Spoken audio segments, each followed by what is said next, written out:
Introducing the brand new PURBLU LED UVC Undersink Purifier.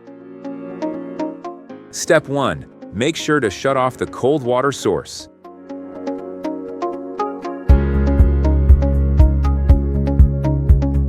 Step 2. Disconnect the cold water line from the main source.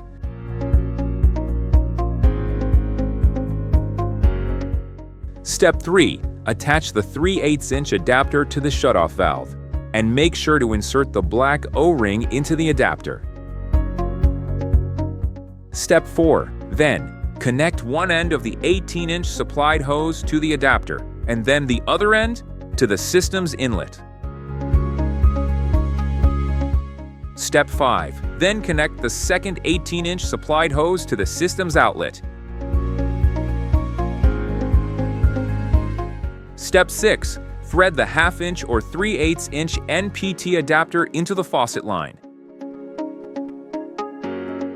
Step 7. Thread the other end of the 18" supplied hose to the 1/2" or 3/8" NPT adapter.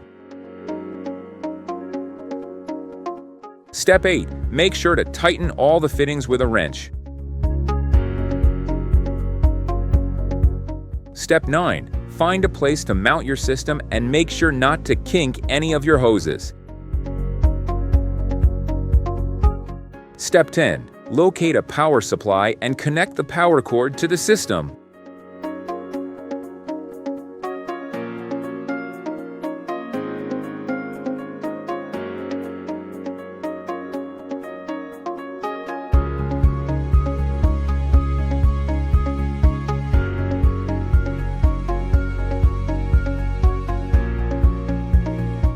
Step 11. Lastly, turn on your faucet and see your system in action